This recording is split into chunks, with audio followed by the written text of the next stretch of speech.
You better watch your back. Ukweli kwani uongo? Na wewe linda wa kwako? Au wewe linda wa kwako shida nini? You better watch your back. Yes. Yeah. Mmoja kati ya wasanii ambao amekuwa akibezwa sana ni Dudubaya. Amekuwa akionya sana watu ambao wana wale mapenzi ya ambao wanafanya ushoga na nini. Nadhani umekuwa umekutana na clip zako wengi. Akwambia linda mgongo wako, sasa anakuja na kauli. You better watch your back. Wengi wamekuwa wakimbeza sana Dudubaya. Wanambeza. Dudubaya ana kipaji. Lazima nikiri, yuko talented. Anaweza akaongea na akashawishi. Na yeye alifika mara tu lazima madhaifu tuambizane, akateleza. Yani akifika kwenye stage kama msanii very good. Mimi pia namfuatilia sana. Yani ni msanii wale walioibuka kile kipindi tunacheza sana muziki yao. Hapa katikati sijui nini kilipita. Akaanza sasa kuleta yale mambo ya matusi, anatukana. Hata si wengine tulikuwa tunamwamini na kumfuatilia tunaona what is this? Watu wananyamaza hawamwambii, lakini kazi yake akiiweka vizuri, akaacha haya madhaifu mengine ya kuambatanisha na matusi mazito mazito, yule kuna kitu Mungu kaweka ndani yake.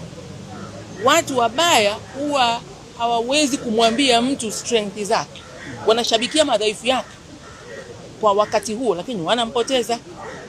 Hasa tuna watu wengi wenye vipaji vizuri, labda hawaambiwi au wanafanya jeuri, lakini mimi nijimueleza ukweli kwamba bwana matusi basi achana nayo, pigania hili taifa kuhusu hayo mambo ya ushoga sibi na usagaji.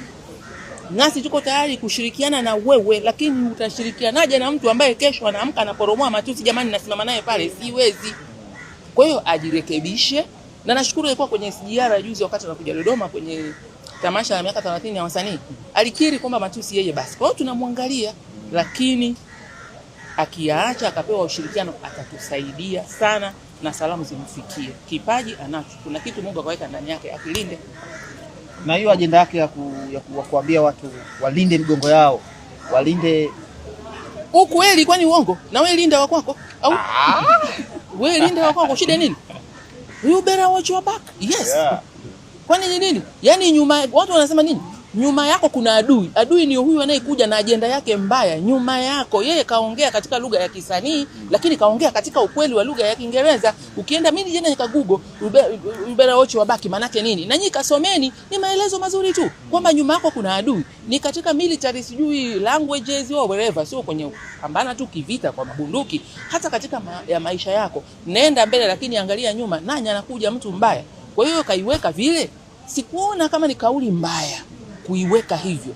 Hata akisema ushoga mbaya, usijui usagaji mbaya, jilindeni, is very good. Lazima tumsifie mtu kwenye engo ya ukweli na haki zake, na tumpatilize mtu kwenye engo mbaya. Kama tunamhitaji kama taifa atusaidie, lazima na sisi tumsaidie naye kujirekebisha. Mtampa ubalozi kweli? Akitulia kabisa. Akitulia kabisa. Kwani binadamu hakuna malaika duniani?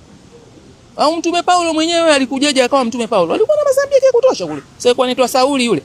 Kwa hiyo tuchukuliane kama binadamu, lakini tusikilizane. Lakini watu kushabikia negatively tunapoongea mambo ya msingi wanabeza, na waambie hivi ni kwa faida ya kizazi chenu. Utafika wakati mmezeka, hamna nguvu ya kukemea chochote. Wajukuu zenu, watoto wenu, dhambi wataileta miguuni kwenu, na kila mtu asipochukua hatua hali ikawa mbaya nyumbani kwake, atapata mjukuu au mtoto ampakate ambaye hana maadili, na cha kufanya atakuwa hana.